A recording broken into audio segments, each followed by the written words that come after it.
Hey and welcome to the EYFTM podcast brought to you by the EYFTM podcast team. This podcast is accompanied by a study on listening behavior. Nadine, what's the study about? Hey Fabian, I'm always listening to podcasts when I'm on my way to university every day.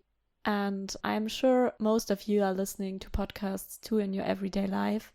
But have you ever wondered how different podcasts influence your career choices or your personal life? Well, if you want to find out more about the study, there's a link underneath this podcast in the bio. And now, have fun with our EYFTM podcast.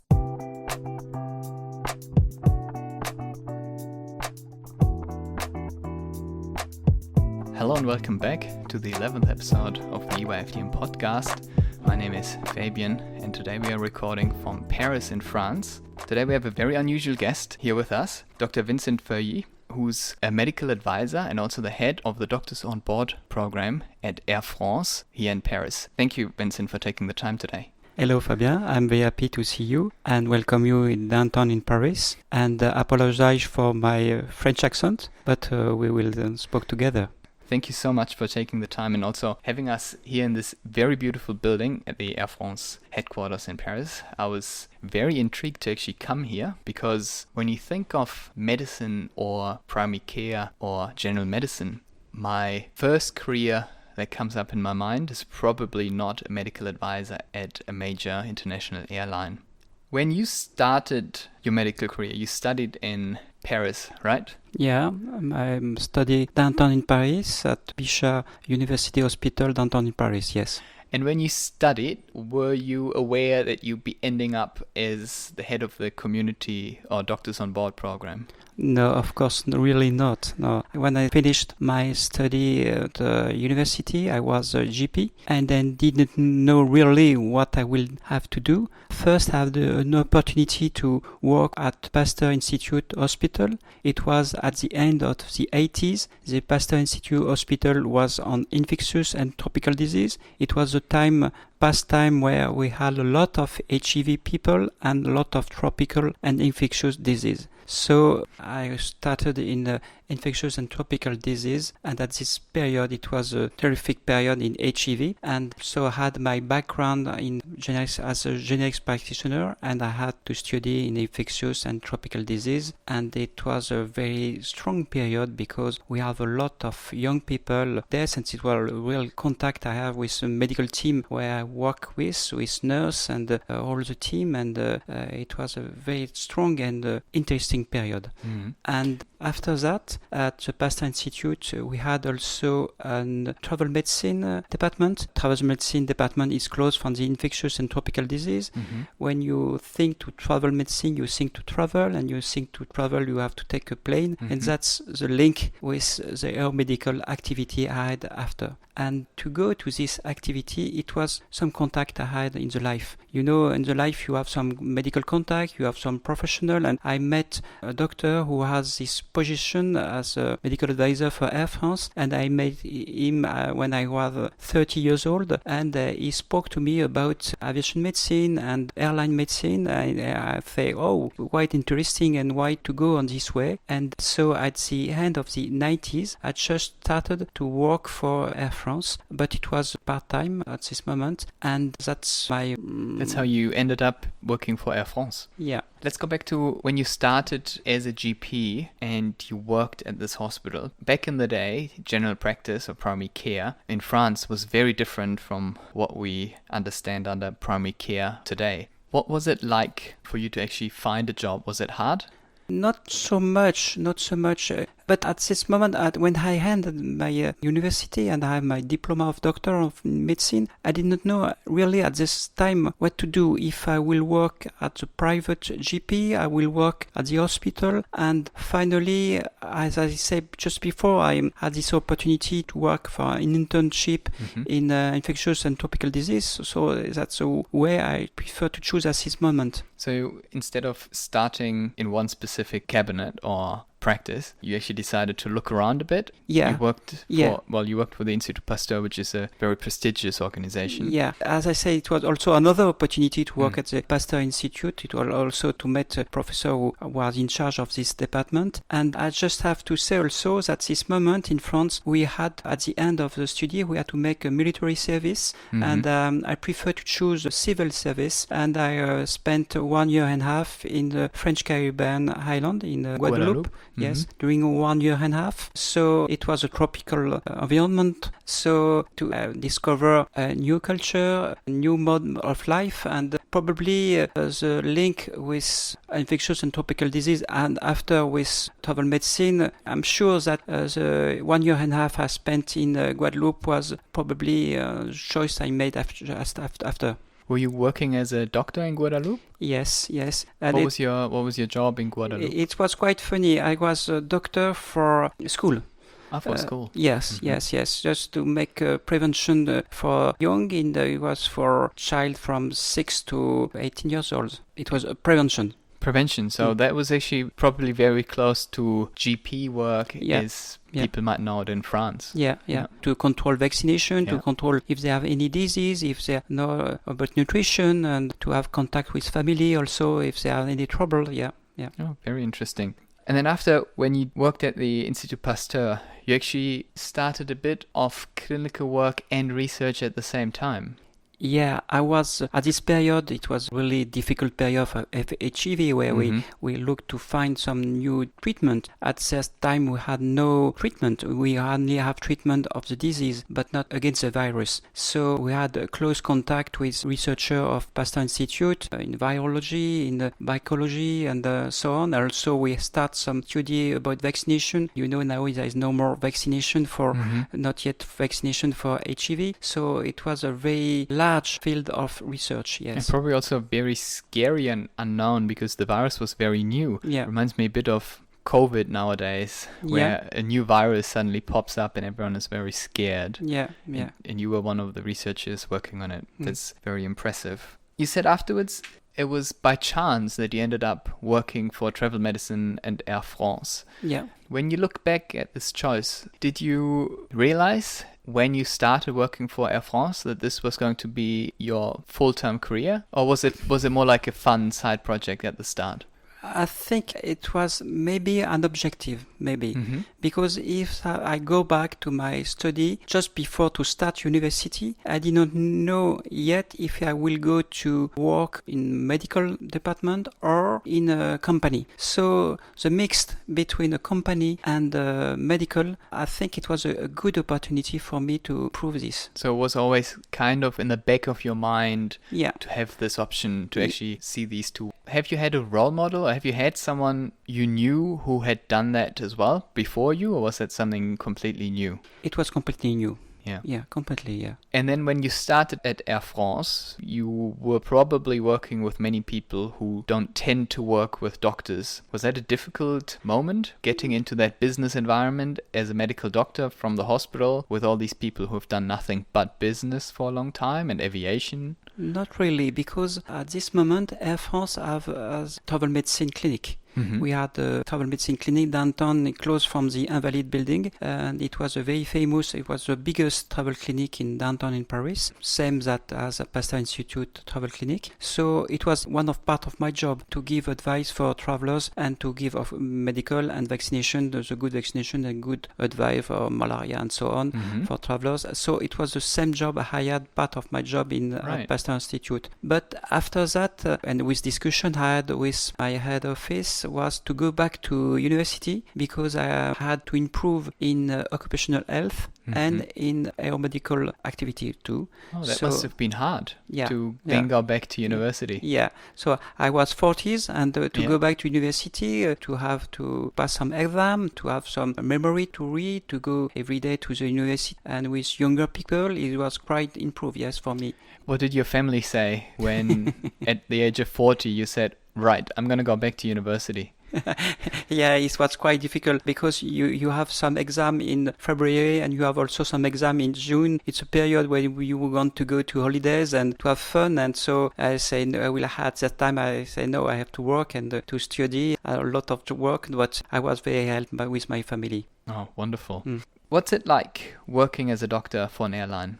It's really interesting because we have a lot of involvement possible. I work to prevent all medical trouble on board. So when you are passenger, it's a flight from 1 hour to 12 and now 13 or 14 hours. And during this period, it's possible to have medical trouble events. So we have to give advice about the medical kit on board, to give advice to avoid diversion, because of course, if we have a medical diversion, it's not really good for passenger and for the airline. And also, as you see in the past, we had the COVID situation, and few years before, Air France is very involved in Africa. We had problem with hemorrhagical viral infection, like we spoke recently of Ebola, Marburg, and so on. And so we have to give some good prevention for our cabin crew and pilots, and to have also to avoid any transmission on board of disease, and to give the good medical advice for cabin crew. To be cabin crew, you need to have a training in resuscitation, and they have some information about it, but at this period we had to give some information to prevent all transmission of infectious disease. Wow. Yeah. And one of the things you also did at Air France was you started the Community of Doctors on Board program. Yeah. What is that for? The idea we had to introduce a committee of doctors on board. We know that a lot of medical doctors who travel for work or travel for fun, and they are very helpful on board if we ask for a doctor on board. And the idea was, if they want to help us, to give some information, to give short training, and to give information about medical kit on board. And after that, they are member of the committee of doctors on board, and the cabin crew have the know of the doctor. They know that Dr. Vincent Feuillie has knowledge in GP, in aeromedical medicine, and speak French and English, and he's at row 16B, and he will be very helpful in case of medical case on board. So the cabin crew have not to make a call on board to ask for doctor. They know that the doctor is on board, and it's very helpful.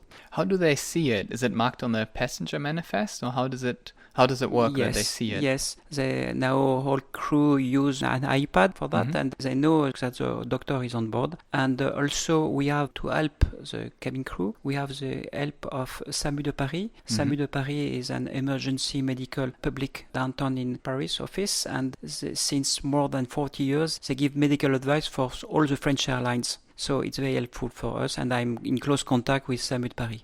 Okay, so that means if there's an emergency on board, can you talk to them? Yeah. How does that work? All the flights have satellites, and it's very easy. You have a call like we discussed together, right, and a direct call. And so, the SAMU de Paris have more than 1,000 calls by day. They know they have very good knowledge in this practice. Can they see when a plane calls? Not yet, but a few years ago we tried some with WhatsApp. We tried some contact with video, but easier is to have a direct call. Right. Just so it's a voice call. Yeah, voice call, yes, by satellite. Very interesting. So if people wanted to be part of your program, how does that work? It's very easy. It's just they have to go on the AirFrance KLM website, because it's not only for Air France, it's also for KLM, a group. And you go to the website and you have to complete a file where you give your specialty or your language, and we want to have sure that it's a real doctor, so we want a copy of the diploma or copy of the license, medical license, and that's all. And after that, to thank the doctor to be part of the committee of doctors on board, we give some frequent miles. And in case they help us on board, we want to thank them, because we have not comfortable travel. They have been disturbed during the travel, so we give some frequent flyer miles also to thank them. We are not alone to make this. The first one who introduced that, it was the Lufthansa group, and so I was in contact also with Lufthansa, because the doctors are not competitor, and I'm member of medical advisory group IATA. IATA is a member of big airlines, and we are 10 medical doctors involved in this group, so we have a lot of discussion together to help medical event on board. Wow, that's very interesting. Can people come to Air France, and do you offer trainings, like day trainings for people who are in your community? KLM group is with KLM health services. They have some training. For the moment, we don't have for Air France. We only give tutorial given by internet, but we are working on this topic. Maybe we will introduce that, yes. Oh, wonderful. Vincent, when you look back at your career at Air France, how did you manage to be involved in all these different programs? How did you manage to divide your time? Take us through a week at Air France or at your offices. How does a week for you look like?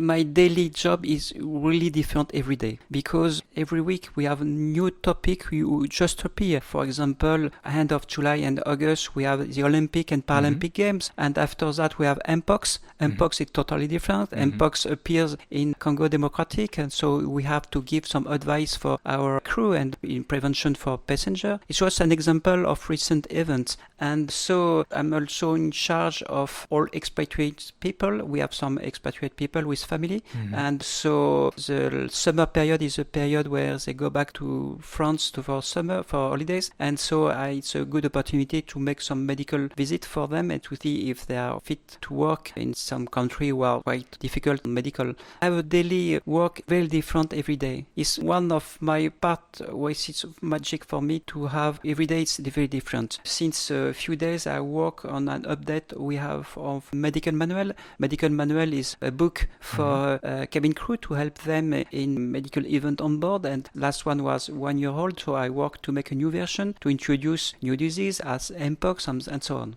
Oh, wow. It's very interesting. When I first heard about your job and your role, I did wonder, how many days do you spend on a plane? Not so much. In the past, I travel more, but I just have to confess also, since a few years, I give some advice for aviation without borders, and so I make some mission to take in charge children from Africa to help them to go back to Europe, and it's principle for heart surgery. And so, for example, last week, I spent 24 hours on board to go to Dakar in Senegal, Monday afternoon, and just go back Tuesday morning at 6 a.m. And so very short travel, 2 hours in Dakar to take in charge of young girl with heart anomaly, and to surgery will be after in Geneva. So wow. I spoke about aviation without border because in my job I didn't work anymore real medicine. So I'm very happy to be in charge also for this repatriation flights. Yeah. Very interesting. And we heard in one of the earlier podcasts also from someone who did parts of their training with Doctors Without Borders. I guess the idea is similar to Aviation Without Borders. Yeah. It's an NGO, so it's a non-government organization, a help organization. It's so interesting to hear that even in aviation medicine and also in the corporate world, you can actually still have special interests on top of your aviation special interest. Aviation Without Borders, or Aviation Sans Frontières, they specialize on getting sick people from A to B, or what's their role? The most business, Aviation Sans Frontières, Aviation Without Border, is a little airline. They have some plane based in Africa. This plane is for the humanitarian organization as Doctor Without Border or Union Nation, and they are for outbreak situation or war. One is based, for example, in Congo, another one in Central Africa. It's an area where you have a lot of war, and so it's the first point of Aviation Sans Frontières. Other is to get back young people for surgery, and also part of the organization is to deliver some medical stuff to Africa and Asia, and also we make some training in France to discover aviation for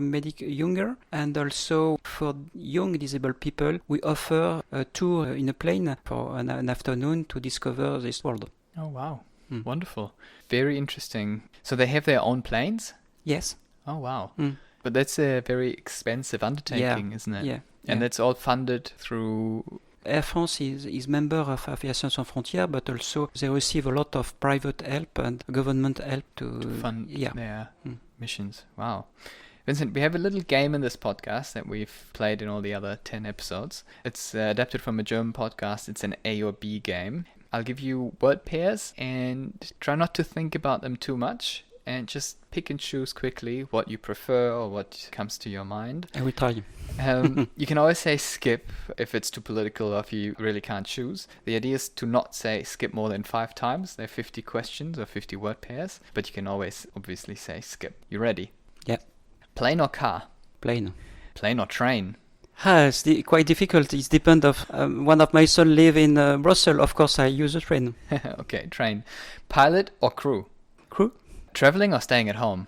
traveling, Doctor in a hospital or flight physician? flight physician. Institut Pasteur or Air France? Both. Skip? Yeah, Skip. Guadeloupe or mainland France? skip. Aviation medicine or general medicine? Aviation medicine. Researcher or practicing doctor? Practicing doctor. Lecturer or researcher? Lecturer. Lecturer or practicing doctor? Practicing doctor. Patients or corporate work? Skip. First aid training or airworthiness test? First aid training. Coffee or cappuccino? Cappuccino. Espresso or cappuccino? Cappuccino.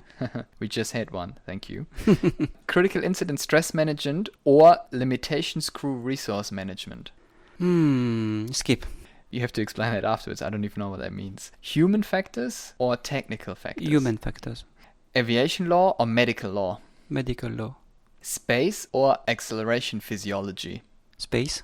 Thermophysiology or performance physiology? Performance. Altitude physiology or physiology of oxygen deficiency? Altitude. Infectiology or aviation medicine? Skip. Small private aircraft or large passenger aircraft? Large passenger. Helicopter or plane? Plane. Holiday or work? Holiday. Holiday in warm or in cold regions? Skip. Music or podcasts? Music. Psychological fitness or physiological fitness? Psychological. Standardization of medical procedures or dynamic adaptation? Dynamic adaptation. IATA or IAMA? Skip. Skip. Aviation sans frontières, so without borders, or aviation medicine? Aviation sans frontières. Assessment of fitness to fly and travel or aviation medicine research? First one. Assessment of Assessment. fitness. Yeah. Short haul or long haul flights? Long haul flight. Economy or business? Skip. Fear of flying or fear of heights?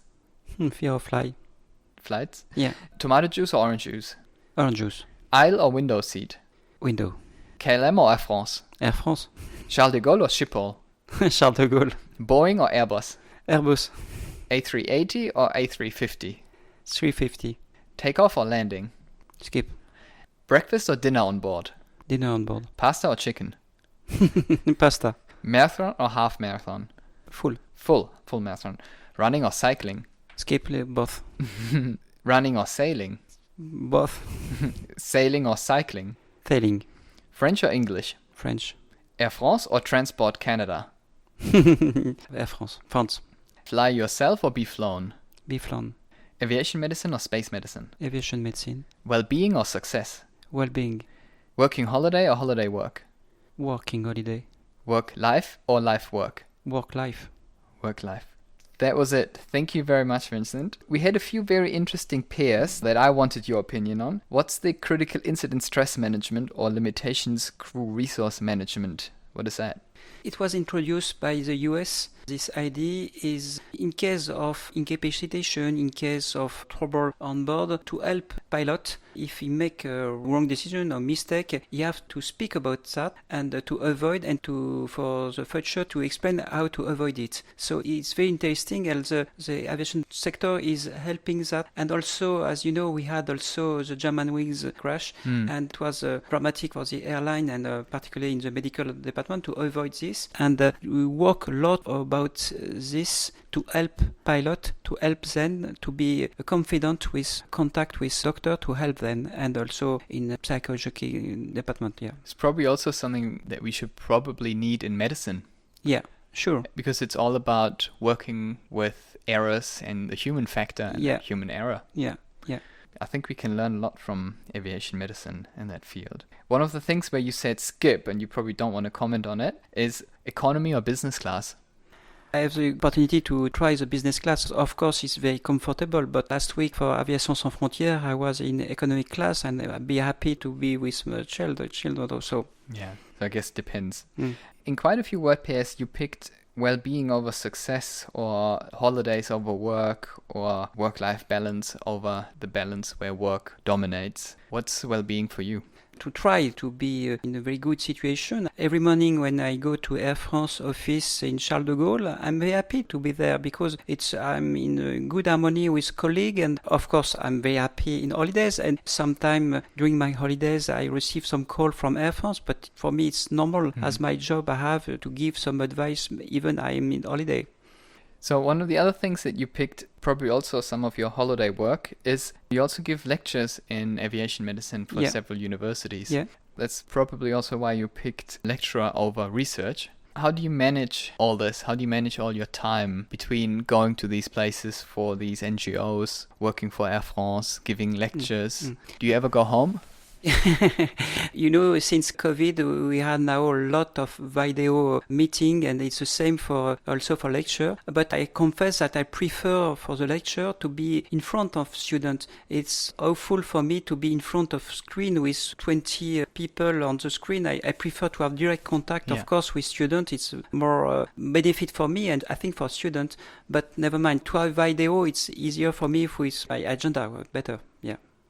Is there anything you would like to share with our listeners, especially our junior doctors who think about what they want to do in their lives and in their medical careers? Is there anything you would like to share? Yeah, I think for you just start, you are working as a general practitioner. I think you have to take in mind to be in good situation and well-being, and maybe I will retire maybe in a few years, but why go back to be general practitioner in Corsica or anywhere, and I will be pleased on this situation, and you have to find where to be in a good place. So you have to be in a good place in your work and personal life? Yeah, Perfect. I will, yeah. Thank you very much, Vincent, for your time. It's been a great pleasure having you on this podcast. Thank you so much for inviting us into your busy work schedule, into your very nice offices at Air France headquarters in Paris. Thank you so much for taking the time today. It was a pleasure also for me. Thank you. Thank you so much.